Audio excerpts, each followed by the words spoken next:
Lunch पे पहुंचने पर जब देखा आकाश ने, सामने ही जूही बैठी थी। ये जगह तो वही थी कि जहां पर इन दोनों ने एक दूसरे को पहली बार देखा था। आकाश के मन में आया कि ठीक है, अब ये सामने बैठी है, बात तो शुरू हो चुकी है, चलो let me make a start. मैं जाके ऑफर करता हूँ लंच और देखते हैं आगे ज़िंदगी कहाँ ले जाती है। मन में कई सवाल उठते हैं ऐसी सिचुएशन में कि क्या है ये, क्यों है ये, एक अट्रैक्शन बनती है। एक मन में सवाल उठता है कि आगे क्या, लेकिन क्या वो लड़की मुझे पसंद करेगी? कहीं ना कहीं आकाश के मन में था। लाइफ में उसकी कभी भी कोई गर्लफ्रेंड रही नहीं थी। हाँ, कुछ पसंद तो आए लोग, लेकिन उसकी लाइफ में कोई आया नहीं था। और आज एक लड़की ऐसी थी जो खुद उसको ढूंढती हुई आई थी, तो आकाश के लिए नया एक्सपीरियंस भी था। खैर, आकाश पहुंचा जूही के सामने और लंच ऑफर किया कि क्या हम मिलकर साथ में बैठ के लंच कर सकते हैं। जूही ने कहा why not, let's have lunch together. सुबह तक तो आप नाराज थे कि आपने सोचा कि मैं कुछ गलत कह रही हूँ और अभी आप मुझे ही लंच ऑफर कर रहे हैं, मेरे साथ लंच करना चाहते हैं। आकाश ने कहा ठीक है, आपकी वो बात मुझे नहीं अच्छी लगी या नहीं समझ में आई, लेकिन ऐसा नहीं है कि मैं आपके साथ मिलना नहीं चाहूँगा या आपसे बात नहीं करना चाहूँगा।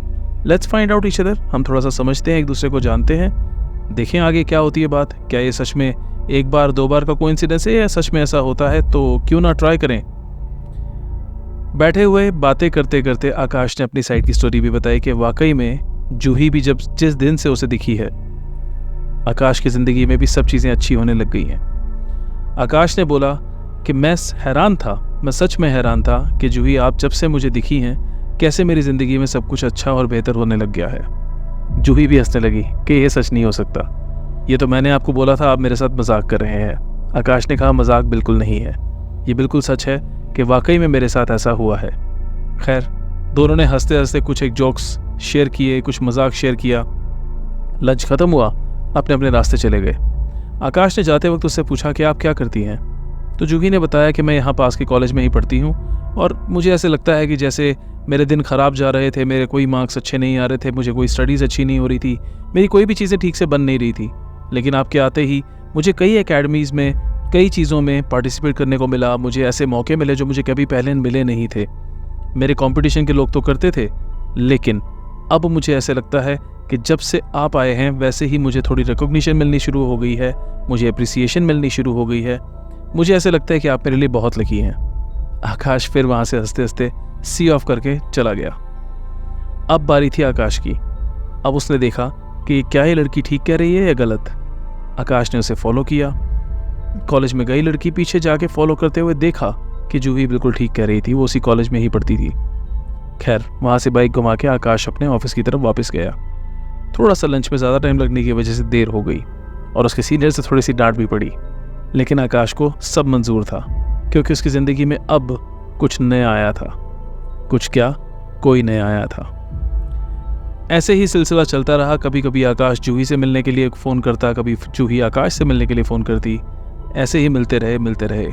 कुछ वक्त बाद इन दोनों को लगा कि शायद अट्रैक्शन बढ़ के शायद कहीं ना कहीं प्यार में कन्वर्ट हो गई है। दोनों ने एक दूसरे को जाहिर किया और एक दूसरे को आई लव यू बोल दिया। एक्सेप्ट तो हुआ, लेकिन आगे क्या होना था ये किसी को पता नहीं था। जिस दिन आकाश ने जूही को आई लव यू बोला और जूही ने आकाश को आई लव यू बोला, उस दिन के बाद से आकाश के फ़ोन जूही ने उठाने बंद कर दिए। आकाश एक एक दिन में 20-20 बार फ़ोन करने लगा, लेकिन जूही उसका फ़ोन नहीं उठाती थी। आकाश कई घंटे कॉलेज के बाहर वेट करता था। हर समय जब उसे लगता था कि कॉलेज की घंटी बजने का टाइम है या क्राउड छूटने का टाइम है, आकाश वहाँ वेट करने लगा। ऑफिस में से भी उसे डांट पड़ती थी, लेकिन आकाश वहाँ ध्यान न देके जूही की वेट करना और ज़्यादा कोशिश करने लगा कि जूही मुझसे मिले, ये मिल क्यों नहीं रही। हैरान था कि कई दिनों से फ़ोन तो मिल रहा है जूही का, लेकिन जूही फ़ोन उठा नहीं रही। अगर इतने दिनों में बैटरी डेड भी हो जाएगी तो भी जूही मुझे क्या इग्नोर कर रही है कि फ़ोन चार्ज करने के बाद भी मेरा फ़ोन नहीं उठा रही। आकाश परेशान हो गया। आज करीब 15 दिन हो चुके थे, जूही ने आकाश से बात नहीं की। आकाश बार बार फ़ोन करता था, लेकिन आगे से कोई रिस्पॉन्स नहीं करता था। हार के आकाश ने सोचा कि चलो जो हुआ जाने दो, ज़िंदगी ख़त्म तो नहीं हुई ना, मेरी जॉब आज भी मेरे पास है। लेकिन ये क्या, अगले दिन आकाश ऑफिस पहुंचा और उसको उसकी जॉब से निकाल दिया गया। बात परफॉर्मेंस की नहीं थी, बात बिहेवियर की भी नहीं थी। कुछ ना कुछ कंपनी के साथ ऐसा हुआ कि कंपनी को लगा कि नहीं, हमें कुछ एम्प्लॉयज़ को सैक्रिफाइस कर देना चाहिए और उनमें से नई एम्प्लॉयज़ की सबसे पहले बारी थी निकलने की। आकाश को बाहर का रास्ता दिखा दिया गया। आकाश हैरान था कि कैसे 2-2.5 महीने के अंदर ही मुझे जॉब से बाहर निकाल दिया गया है। ये वक्त आकाश के लिए किसी भी पिछले वक्त से बुरा था। अपने जीवन का सबसे बुरा वक्त आज मेरी जिंदगी में आ गया है। ऐसा अक्सर होता है, हमें ऐसा लगता है कि हमारी जिंदगी में ये जो वक्त चल रहा है ना, सबसे बुरा चल रहा है। लेकिन लाइफ दोबारा जिंदगी में उठाती है, मौके देती है, अच्छा करती है। इस उम्मीद में हम दोबारा से अगले दिन अपने आप को एक और मौका देते हैं। आकाश की जॉब छूटी। आकाश हारता हुआ घर पहुंचा। घर पहुंच के उसने फिर से एक बार जूही को फ़ोन मिलाया। जूही ने फिर भी कोई फ़ोन नहीं उठाया, कोई रिस्पॉन्स नहीं किया। आकाश ने कई मैसेजेस छोड़े थे, लेकिन सारे मैसेजेस अनरेड थे। आकाश हैरान था कि क्यों जूही उसे अवॉइड कर रही है। खैर, आगे क्या होगा ये जानने के लिए पार्ट 3 की वेट करते हैं और मैं आपको बताऊंगा अब जूही है भी या नहीं।